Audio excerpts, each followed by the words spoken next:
Wuthering Heights by Emily Bronte. Chapter 4.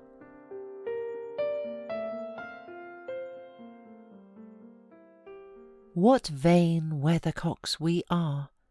I, who had determined to hold myself independent of all social intercourse, and thanked my stars that, at length, I had lighted on a spot where it was next to impracticable.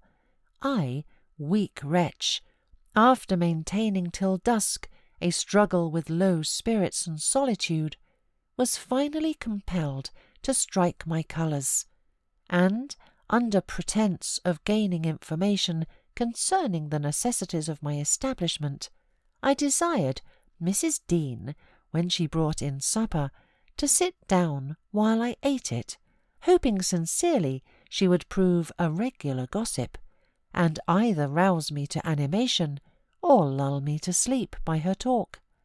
"You have lived here a considerable time," I commenced. "Did you not say 16 years?" 18, sir. I came when the mistress was married, to wait on her. After she died, the master retained me for his housekeeper." "Indeed." There ensued a pause. She was not a gossip, I feared, unless about her own affairs, and those could hardly interest me. However, having studied for an interval with a fist on either knee and a cloud of meditation over her ruddy countenance, she ejaculated, "Ah, times are greatly changed since then." "Yes," I remarked, "you've seen a good many alterations, I suppose." "I have, and troubles too," she said. "Oh, I'll turn the talk to my landlord's family," I thought to myself. "A good subject to start. And that pretty girl widow, I should like to know her history, whether she be a native of the country, or, as is more probable, an exotic that the surly indigeni will not recognise for kin." With this intention, I asked Mrs. Dean why Heathcliff let Thrushcross Grange and preferred living in a situation and residence so much inferior. "Is he not rich enough to keep the estate in good order?" I inquired. "Rich, sir," she returned.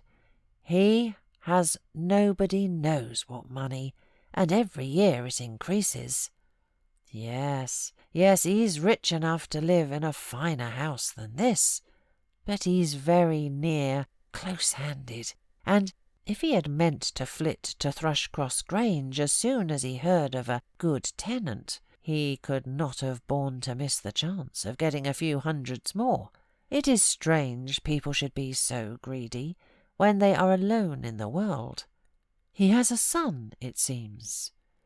"Yes, he had one. He's dead." "And that young lady, Mrs. Heathcliff, is his widow?" "Yes." "Where did she come from originally?"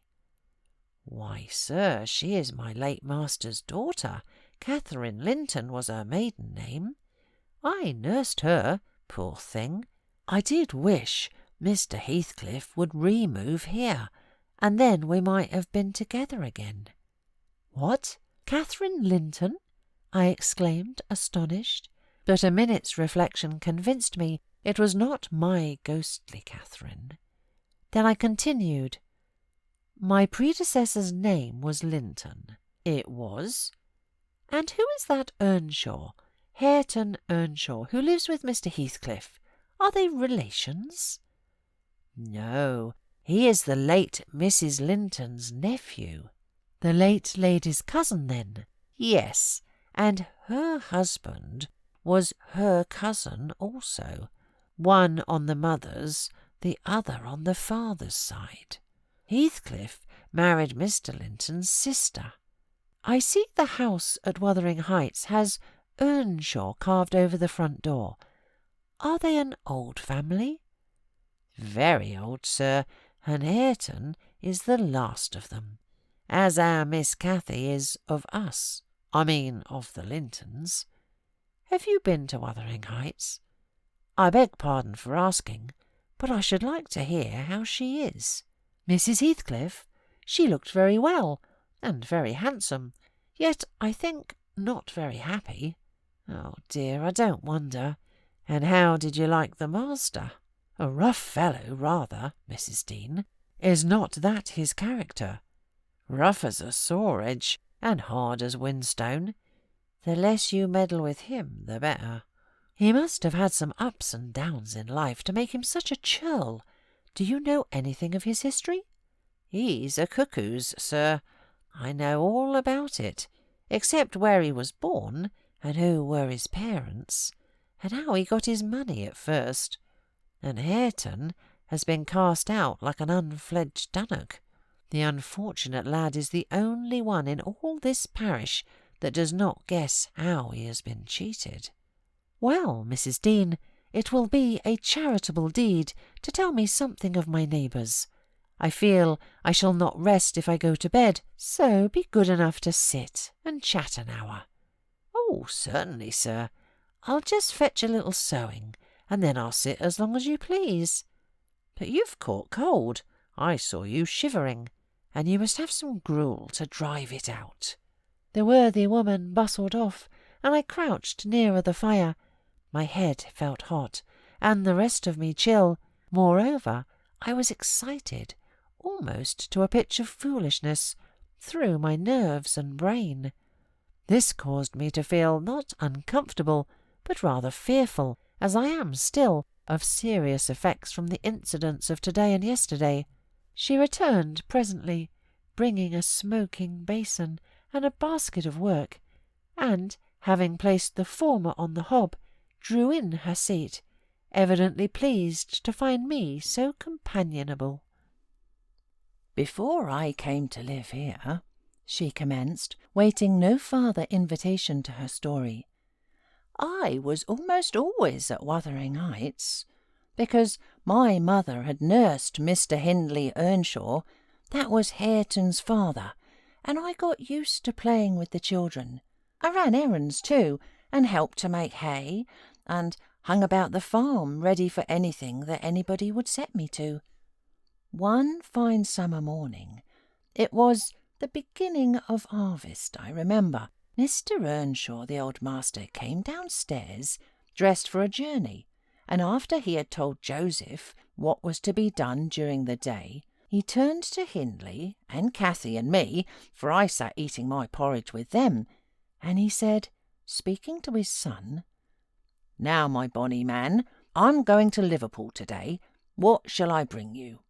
You may choose what you like, only let it be little, for I shall walk there and back, 60 miles each way. That is a long spell.' Hindley named a fiddle, and then he asked Miss Cathy. She was hardly 6 years old, but she could ride any horse in the stable, and she chose a whip. He did not forget me, for he had a kind heart, though he was rather severe sometimes. He promised to bring me a pocketful of apples and pears, and then he kissed his children, said good-bye, and set off. It seemed a long while to us all, the 3 days of his absence, and often did little Cathy ask when he would be home. Mr. Earnshaw expected him by supper-time on the 3rd evening, and she put the meal off hour after hour. There was no signs of his coming, however, and at last the children got tired of running down to the gate to look. Then it grew dark. She would have had them in to bed, but they begged sadly to be allowed to stay up, and just about 11 o'clock the door-latch was raised quietly, and in stepped the master. He threw himself into a chair, laughing and groaning, and bid them all stand off, for he was nearly killed. He would not have such another walk for the 3 kingdoms. "And at the end of it to be flighted to death," he said, opening his great coat, which he held bundled up in his arms. "See here, wife, I was never so beaten with anything in my life. But you must e'en take it as a gift of God, though it's as dark almost as if it came from the devil." We crowded around, and over Miss Cathy's head I had a peep, a dirty, ragged, black-haired child, big enough both to walk and talk. Indeed, its face looked older than Catherine's. Yet, when it was set on its feet, it only stared around, and repeated over and over again some gibberish that nobody could understand. I was frightened, and Mrs. Earnshaw was ready to fling it out of doors. She did fly up, asking how he could fashion to bring that gypsy brat into the house, when they had their own bairns to feed and fend for, what he meant to do with it, and whether he was mad. The master tried to explain the matter, but he was really half dead with fatigue, and all that I could make out, amongst her scolding, was a tale of his seeing it starving and houseless, and as good as dumb, in the streets of Liverpool, where he picked it up and inquired for its owner. Not a soul knew to whom it belonged, he said, and his money and time being both limited, he thought it better to take it home with him at once than run into vain expenses there, because he was determined he would not leave it as he found it. Well, the conclusion was that my mistress grumbled herself calm, and Mr. Earnshaw told me to wash it and give it clean things, and let it sleep with the children. Hindley and Cathy contented themselves with looking and listening till peace was restored. Then both began searching their father's pockets for the presents he had promised them. The former was a boy of 14, but when he drew out what had been a fiddle, crushed to morsels in the great coat, he blubbered aloud, and Cathy, when she learned the master had lost her whip in attending on the stranger, showed her humour by grinning and spitting at the stupid little thing, earning for her pains a sound blow from her father to teach her cleaner manners. He entirely refused to have it in bed with them, or even in their room, and I had no more sense, so I put it on the landing of the stairs, hoping it might be gone on the morrow. By chance, or else attracted by hearing his voice, it crept to Mr. Earnshaw's door, and there he found it on quitting his chamber. Inquiries were made as to how it got there. I was obliged to confess, and in recompense for my cowardice and inhumanity was sent out of the house. This was Heathcliff's first introduction to the family. On coming back a few days afterwards, for I did not consider my banishment perpetual, I found they had christened him Heathcliff. It was the name of a son who died in childhood, and it had served him ever since, both for Christian and surname. Miss Cathy and he were now very thick, but Hindley hated him, and to say the truth, I did the same, and we plagued and went on with him shamefully, for I wasn't reasonable enough to feel my injustice, and the mistress never put in a word on his behalf when she saw him wronged. He seemed a sullen, patient child, hardened, perhaps, to ill-treatment. He would stand Hindley's blows without winking or shedding a tear, and my pinches moved him only to draw in a breath and open his eyes, as if he had hurt himself by accident, and nobody was to blame. This endurance made old Earnshaw furious when he discovered his son persecuting the poor fatherless child, as he called him. He took to Heathcliff strangely, believing all he said. For that matter, he said precious little, and generally the truth, and petting him up far above Cathy, who was too mischievous and wayward for a favourite.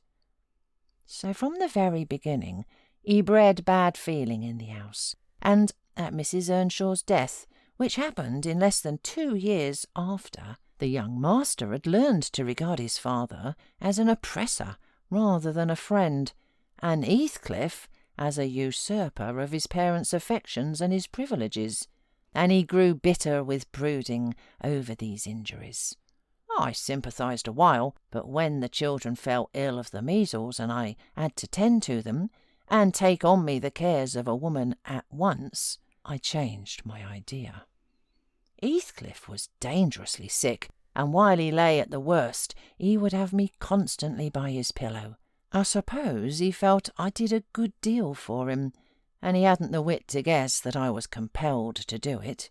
However, I will say this, he was the quietest child that ever nurse watched over.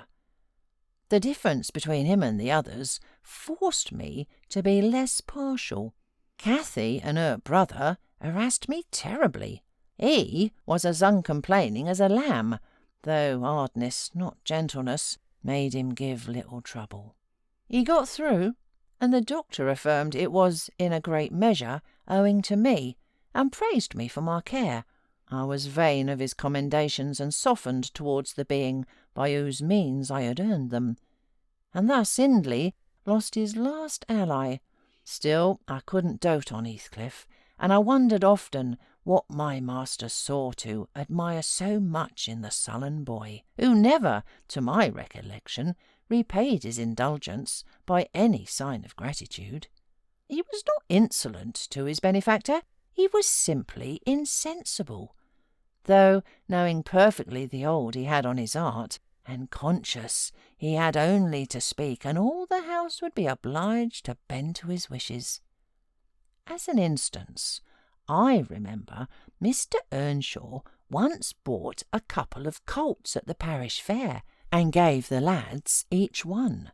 Heathcliff took the handsomest, but it soon fell lame, and when he discovered it, he said to Hindley, "You must exchange horses with me. I don't like mine, and if you won't, I shall tell your father of the 3 thrashings you've given me this week, and show him my arm, which is black to the shoulder." Hindley put out his tongue and cuffed him over the ears. "You'd better do it at once," he persisted, escaping to the porch. They were in the stable. "You will have to, and if I speak of these blows, you'll get them again with interest." "Off, dog!" cried Hindley, threatening him with an iron weight used for weighing potatoes and hay.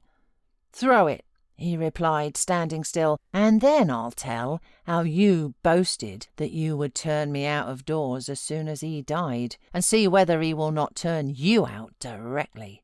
Hindley threw it, hitting him on the breast, and down he fell. He staggered up immediately, breathless and white, and, had not I prevented it, he would have gone just so to the master, and got full revenge by letting his condition plead for him, intimating who had caused it.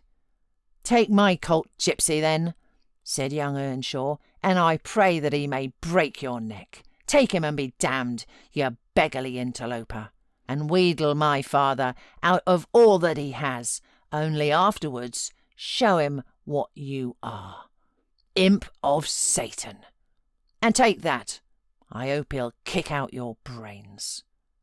Heathcliff had gone to loose the beast and shift it to his own stall. He was passing behind it when Hindley finished his speech by knocking him under its feet, and without stopping to examine whether his hopes were fulfilled, ran away as fast as he could. I was surprised to witness how coolly the child gathered himself up, and went on with his intention, exchanging saddles and all, and then sitting down on a bundle of hay to overcome the calm which the violent blow occasioned. Before he entered the house, I persuaded him easily to let me lay the blame of his bruises on the horse. He minded little what tale was told, since he had what he wanted. He complained so seldom, indeed, of such stirs as these, that I really thought him non-vindictive. I was deceived completely, as you will hear.